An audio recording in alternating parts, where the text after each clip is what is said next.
My name is Anna. I am 25 years old and work as an architect. While handling my duties at a local architectural firm, I spend my days off relaxing by reading books. My childhood was unimaginably tumultuous, a stark contrast to my current peaceful life. The person who brought me happiness was not my biological parents, but my aunt, who is always cheerful and overflowing with love, 12 years older than me. Today, I want to talk about precious memories with her. As a child, I was treated coldly by my strict parents, especially noticeable in the first grade. Making such a simple mistake. Don't you think it's embarrassing not to get a perfect score on a first grader's test? They scolded, and all I could say was, "I'm sorry." Why did such a child come from us? My mother would say disappointedly.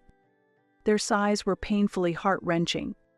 Failing to meet their harsh expectations, I was a mix of frustration and sadness. I was born into a doctor's family in a posh residential area of a provincial city, with a doctor father and a nurse mother. From my early childhood, I was sent to private schools, expecting to become a doctor. However, contrary to the expectations of my family and friends, my academic performance was mediocre, and reaching the top ranks was challenging. Right after starting school, I felt unwanted by my parents and was constantly irritated by them. Despite this, I studied alone for long hours at home and at cram schools after returning home, striving to gain my parents' approval. On the other hand, my sister, 1 year younger than me, Doris, was exceptionally gifted academically. Even as a kindergarten student, she was learning advanced material that surpassed mine. This meant that if we took the same tests, she would perform better. Naturally, my parents were captivated by the high-achieving Doris, spending most of their time and resources on her, which led to me being forced to quit cram school before the second grade. Being abandoned by my parents was a shock, and I immersed myself in solitary study in an attempt to improve. Despite these efforts, my parents only saw me as not only poor in studies but also a gloomy and reclusive person. However, the bond between us sisters was strong, and Doris always adored me. This was certainly reassuring, but my self-loathing from feeling inferior to my sister never disappeared. As I progressed to the second grade and my sister Doris entered school, the unfair treatment became even more severe. On holidays, to broaden her education, my parents often took only Doris to theaters and museums in the city center. I was told, giving pearls to pigs who don't appreciate their value is a waste, and I was forced to stay home alone until dinner. Doris, always wearing a guilty expression, seemed to want to say something to our parents but never spoke up. I spent my time alone at home, continuously crying to the cheerful voices of other families I could hear outside. Feeling unintelligent, I believed neither my father nor my mother cared about me. Having thought parental love was everything, I continually blamed myself. Then one day, my parents decided to take only Doris on an overnight trip to a distant museum, likely thinking they couldn't leave me alone for 2 days. On the morning of the trip, I was hurriedly woken up and taken to an old apartment in the next town. There my father, with a displeased look, rang the doorbell, and a disheveled blonde woman opened the door. It was Carole, my father's much younger sister, and my aunt. After a brief conversation, my father returned to the car without even a glance at me. Holding a large bag and left behind, a sleepy Carole said, "Come," and gesturing with her chin towards the room. I hadn't interacted much with Carole, having only spoken to her a few times as we weren't very close. My father had repeatedly warned me, "Stay away from Carole, she's from the lower class and barely finished middle school." Indeed, Carole's first impression was a bit suspicious with her pudding-like blonde hair and gray sweatshirt. Yet, while apprehensive about being left in her care, I sat on the thin cushion in the living room. Feeling uneasy, I was suddenly greeted by the comforting smell of food. Along with it, Carole appeared, holding a tray with clam chowder and scones. "Didn't have breakfast, did you?" she asked, to which I cautiously replied while sipping the clam chowder, "No, thank you." The rich broth slowly spread through my mouth. Delicious. Right? Clam chowder is the best for breakfast, Carole laughed. Carol's warm smile and the clam chowder eased my tension. Over the next 2 days, Carol took great care of me. The stews and risotto she made were delicious, and I ate without any reservations. While she watched over me, she would smile and ask, "Want some more?" as she offered additional servings. Furthermore, Carol took me to the zoo and genuinely enjoyed showing me around, pointing out, "Look at that gorilla. Isn't it cool?" That day at the zoo was truly enjoyable. From then on, whenever my family went on trips, I was always left in her care. Carol always welcomed me warmly. Gradually, I came to trust her and was genuinely drawn to her warm personality. Carol often said, "I always wanted a little sister like you," and treated me with great care. However, while my parents continued to leave me with her, they spoke ill of her. I heard that Carol had troubles during middle school and did not go on to high school. According to my father, she ended up in a bottom-tier job and barely made a living. "If you don't want to end up like her, don't slack off in your studies," my father would say half-jokingly when he was drunk. I had always believed my father's words as absolute, but I found it hard to accept his assessment of Carol. She was skilled in cooking and a very good person. I could not understand why she was spoken of so negatively. The difference in how my parents treated my sister and me worsened day by day. By the time I was in 3rd grade, I was given only the bare minimum of clothes and food, barely avoiding a report to Child Protective Services. Although my parents were known as local dignitaries, outsiders would never imagine they were capable of such behavior. When I focused on studying, I was told, "You're a nuisance if you don't leave the room, so get out," and was chased outside. Whether I studied or not, the situation was harsh. I wasn't allowed to return home until dusk, and without any trustworthy friends or adults, I had to spend my time learning in parks or libraries. However, on weekends, Carol warmly welcomed me. Carol was the only one who cared about my health. One day, as I was eating the fluffy omelet she had made, Carol suddenly made a proposal. "Anna, would you like to live with me?" she asked. As I sat stunned, she gently stroked my head with her cold hand. "If you feel life at home is hard, think of me as a parent.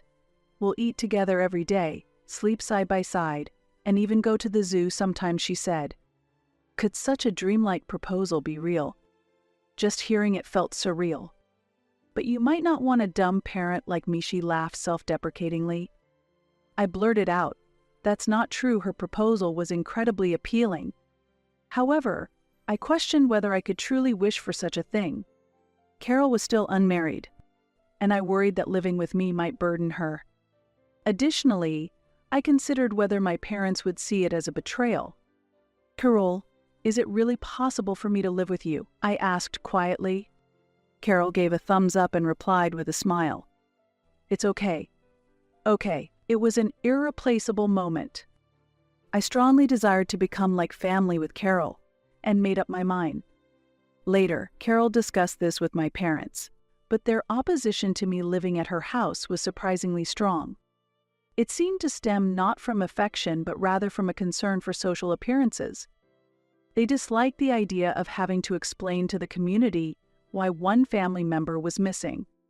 After much discussion, it was decided that I would simply stay as a lodger at Carol Clay's house, and no adoption took place. Once everything was settled, things moved quickly. With just my essentials and my school bag, I moved to Carol's house. On the last day at home, my parents coldly said, "Don't neglect your studies. If you become a nuisance and trouble us, we'll send you to an institution right away."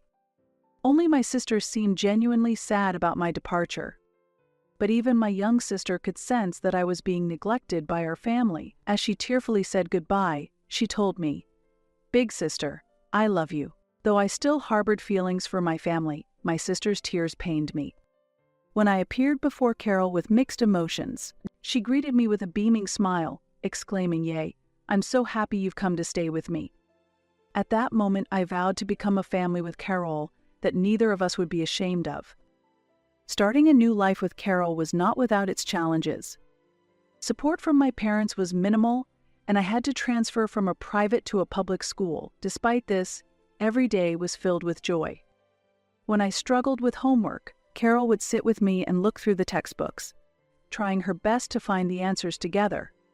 Even when I didn't score perfect on tests, she would celebrate my 90%, saying 90 points is amazing. You're really something, Anna. With Carol's support, I gradually became more outgoing, made friends to play with after school, stopped going to cram schools, and spent less time studying. Strangely, my grades improved even without much effort, and I was able to maintain top marks in my class. The chronic stomach pains and fatigue that I had disappeared a significant change for me. I believe they were due to the stress caused by my parents' strictness during my childhood. By the time I reached 6th grade, I had grown emotionally, the influence of my parents began to fade, and I freed myself from the narrow worldview they had created. As my sister got older, she started sneaking out to visit me at Carol's house. She was still performing well academically, which made our parents proud, but she seemed to have other interests and often expressed her frustrations to me. When Carol cooked, my sister would watch with shining eyes and always help out by her side. 8 years flew by since I started living with Carol, and I enrolled in a national university's architecture department. There was a special reason I chose this faculty. Also, because I received a grant-based scholarship, I didn't need to ask for financial support from my parents, and I didn't burden Carol either. On the day I was accepted to my first choice university, Carol cried tears of joy and made my favorite dish, seafood dresta. Over celebratory drinks, she sprinkled her conversation with stories of her own origins, revealing that she was the result of her mother's affair. While her father initially raised Carol as his own child, concerned about public perception, he ultimately treated her without affection. Despite her early longing for parental love, Carol entered a rebellious phase and became almost estranged from her parents, who were, in fact, my paternal grandparents. Anna, you've turned out so well. You didn't follow the wrong paths I did, and you've grown so much. By the time she was 30, the flamboyance of her youth had faded, and Carol's serene gaze was filled with deep emotion as she looked at me. It's all because you were there, Carol. Without you, I don't know where I would be. The thought of what could have happened if Carol hadn't offered to become my family that day made me shiver. Carol caressed my head with the same affection as she had 8 years ago. A year after I started my hopeful student life, a spring day brought an unexpected confrontation at my apartment. It was my parents, their eyes red with anger. "Did you too deceive Doris?" they shouted. What I replied, caught off guard. "What happened to Doris? Which medical school is she going to?" I asked back, which only deepened the redness in their faces. "Don't joke. You must know about Doris. Doris has gone off to do her own thing." My father was too agitated to finish his sentence. I knew what had upset them, so I responded appropriately. It seems Doris has enrolled in culinary school. Did you put her up to this? You've given her these bad ideas." I hadn't done anything of the sort. In reality, while Doris let our parents believe she was preparing for medical school, she had secretly aspired to study nutrition and was accepted into that program. She will be starting her studies in nutrition, not medicine, this April. You think you're in a low place, so you're jealous of your sister becoming a doctor. How wicked, my mother accused me angrily. That's not true. Doris chose her path on her own. Don't lie. There's no way that an excellent child would choose to be a nutritionist. In fact, Doris is not ultimately aiming to be a nutritionist, but I kept that fact to myself. Mom and Dad have never really understood Doris. Mom stomps her feet in anger. That's your fault. It has nothing to do with Anna. What? From behind me, Doris and Carol appear. Surprised to see Doris here, my parents' anger intensifies. Then, they turn their criticism towards Carol. "Carol, is this your doing? Did you lead not only Anna but also Doris down the wrong path? I think that's none of your business." As if to protect Carol from my father's attempt to attack her, Doris steps forward. "Don't blame Carol. It was because I showed an interest in cooking that she offered her kitchen to me." Indeed, as Doris visited Carol's house to see her, she developed an interest in cooking and gradually became passionate while helping out in the kitchen. Focused solely on her academic performance, my parents seemed not to notice even when she came home smelling of sesame oil. Though culinary school was considered, she could not leave home without a scholarship, so she chose nutrition instead. Like me, Doris received a grant-based scholarship, which enabled her to stand up to her parents. She aims to be a chef in the future. My father's lips tremble with anger. Doris, I'll accept you taking a gap year, so withdraw from the university immediately and go to a preparatory school. I absolutely refuse. Doris firmly opposed my father's unilateral outburst. Seeing this, my mother tried to reason with Doris gently. Doris, going into a profession like nutrition or cooking, which anyone can do, isn't worthy of your talents. Everyone is expecting you to become a doctor. In that case, Mom, can you cook? What? If anyone can do it, do you know how to perfectly fry popcorn, shrimp, or make bechamel sauce? Well, that's. It was clear that my mother was not skilled in the kitchen. She had always relied on deli foods and delivered meals to get by. As a result, Doris and I were completely enchanted by Carol's home cooking. While my mother was at a loss for words, Doris laughed coldly.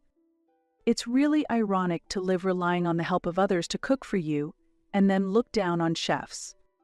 Well, instead of forcing me to become a doctor, it would be better to give my place to someone who truly desires to be one. It would contribute more to helping others. That's just an excuse. Mom, Dad, don't you know? Actually, my sister is far more talented than I am. What? My parents stood with their mouths agape. There's no way that's true. Do you even know which university my sister is attending? My parents looked at each other. As I thought, you don't know. You also don't know how excellent the architecture department is at the university she attends. She was accepted into a national university's architecture program because she is academically excellent. While it might be an exaggeration to say Doris is more talented than I am, it's a fact that I became a top student thanks to Carol's support. It's true, Mom and Dad. You wouldn't know how well I did in school because you never attended any of my parent-teacher conferences. With that, my parents lost their momentum and fell silent. I looked at them with a cold gaze. The success in raising Anna wasn't due to you, but thanks to Carol. Doris laughed as if she had given up. That can't be true. It's impossible. Don't worry. I've arranged for my tuition myself, and I'm prepared to live on my own. I've already moved my things. You didn't notice, did you? What? The color drained from my parents' faces as they had been furious just moments ago. Carol watched this unfold, looking completely fed up. You both were only ever interested in grades. It's a shame that your wonderful children weren't understood for who they are. Feeling humiliated, my parents groaned in discomfort. Being pitied by Carol, whom they had once looked down upon, must have been the ultimate humiliation. But that was the reality. My parents found no words to retort. Eventually, Doris left home that day with the help of a friend, relocating to another state, over 5 hours away by car. I didn't expect this incident to prompt any improvement in my parents' behavior or make them back off from Doris and me. When I advanced to my second year of university, my parents suddenly called me. I couldn't shake off an ominous feeling. No matter what they say, I would firmly refuse to return home. We met at a restaurant they frequented, but when Carol accompanied me, my parents clearly showed their displeasure. As soon as we sat down, they spread out numerous pamphlets on the table, all from universities with medical schools. What's this? We're giving you a chance to retrieve for medical school. Isn't that a good deal? We're offering you a chance to redeem yourself. Show that you can surpass your sister because of whom you've been looked down upon. Such an unexpected turn of events. How foolish. They really don't understand. But I decided to play along, just for amusement. Really? I'm so happy. Maybe I can actually get in here. To think that you both care so much about me. I really should be thankful." My father nodded, looking pleased with himself. My mother's face also brightened. As if that could ever be true. I couldn't hold back my laughter and burst out laughing. Ha, ha, ha, ha. What's wrong? I just laughed seeing Dad so happy. To take such a proposal seriously? Impossible? After all, I have my own life. What? The moment my parents realized I was joking, their faces rapidly turned red. They are as quick to anger as they are far from the intellectual caliber of a doctor. Doris has never looked down on me. It's you who have always looked down on us. That's, well. Anyway, I have no intention of trying for medical school again. I responded with firm resolve, and a vein throbbed on my father's forehead. Why can't you and Doris understand the nobility of being a doctor? Is this also Carol's fault? Once again, my father directed his blame at Carol, completely missing the point. Carol simply gave a wry smile. "Brother, you're so stubborn. What did you say? Anna and Doris aren't denying the work of doctors, they just have passions elsewhere. And those are in professions like architecture, nutrition, and cooking, which anyone can supposedly do. Even if they are jobs anyone can do, that's fine." What? Startled by the sudden voice, my father turned around to see two muscular, healthy-looking men standing there. "Who are you?" "Perfect timing, you just insulted an architect and his son." "What?" They looked surprised. At that moment, Carol stood up and gently pulled the young man next to her closer with her arm. "This is my husband. It's an honor to meet you, brother-in-law. I am Alexander Davis. Carol has told me a lot about you."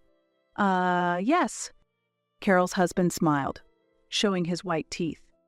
Actually, Carol had started dating Mr. Davis 5 years ago, and they officially got married when I turned 20. Despite my reassurances, they were stubborn and affectionate enough to wait to marry until I was an adult. As a result, I became close to Carol's in-laws and developed an interest in architecture. When Carol suddenly announced her marriage and her husband spoke meaningfully, my parents were taken aback and lost for words. Next, Carol's father-in-law stepped forward with a smile and began to speak. "Nice to meet you, Dr. Barnes. I am Davis, and I run an architectural business in this area. I understand Anna has heard about my work from Carol and has taken an interest. You are truly an insightful, wonderful person." Yes. "I am planning to retire from the field soon, and I would like Anna to join our company as an architect and learn the ropes to carry on in the future." "How dare you decide such a thing on your own?" As they raised their voices, Davis opened his eyes wide and stared at them. "Even if you call it presumptuous, the fact that you have shown no interest in Anna so far is undeniable. Trying to manipulate Anna after her sister has left the house is quite reprehensible, don't you think? How rude. How much do you think outsiders understand about us?" Indeed, that's true. But then again, human relationships are mostly about interactions with others. What? Davis looked around. My parents also looked around and could see their faces losing color. Other customers at the restaurant were looking at them with cold eyes. Raising one's voice inevitably attracts attention. Everyone is disappointed. We never thought Dr. Barnes, whom we've respected for so long, could look down on others like this. That's not true. As my father trembled, his favorite dish was served. The chef of the restaurant brought it over. "Dr. Barnes, I'm sorry. It must be difficult for you to eat food prepared by us ordinary workers. You no longer need to endure it. Unfortunately, this marks the end of our relationship with you. I will communicate the same to other restaurants." Wait, that's not what I meant. "We feel it is not appropriate for people who can be replaced to use your clinic, so we will no longer visit. I will inform my acquaintances of this as well." What? All eyes in the restaurant were on my parents. Unable to withstand the pressure, they left the restaurant in a hurry, leaving their food and pamphlets behind. Since that incident, my parents no longer pressured me to pursue a medical degree. After some time, they approached me pleading, "We want to clear up everyone's misunderstandings." It seems the incident at the restaurant led to a significant decrease in their patients. The hospital was originally established a long time ago and had many regular elderly patients who overlapped with the clientele of a similarly long-standing restaurant. Due to word of mouth among the local elderly, a reputation spread that the hospital has the worst doctors who disregard their patients, and patients began moving to a newly opened hospital near the station. The doctors at the new hospital were not only skilled but also personable, and not a single patient returned to the hospital my father runs. In a short period, the management deteriorated, stress built up, and my father lashed out at the staff, resulting in nurses and administrative workers resigning one after another. This further fueled rumors that the hospital has an ethical problem with its doctors, leading to a continuous decrease in both staff and patients. Operating the hospital had become a financial burden. My parents believed that if I could clear up the misunderstandings, everyone would return, but once a bad reputation is spread, it is not easily erased. In fact, most of the reputation was based on truth, so there was no need for correction. However, some exaggerated stories also existed. For example, there's a story about my father standing up in a restaurant and yelling, "This incompetent chef," and demanding an apology from the chef. Though this isn't true, I strangely have a memory as if I had witnessed such a scene. Eventually, the family-run hospital had to close, and there were voices of blame from relatives. Unable to bear the humiliation, my parents sold our proud family home and started a reclusive life in the countryside. 5 years have passed, and I have successfully built my career as an architect, working for the architectural firm run by Carol's in-laws. While I still have a way to go compared to the top designers, I am diligently working every day to achieve my dream. That dream is to design the diner operated by Doris and Carol. Additionally, Doris and I hope to open this place once a week to the local children. Just as Carol saved us, we want to give back to the children. This is a deep wish and lifelong vow for us sisters. Supported by Carol and colleagues who share this dream, I am living a fulfilling life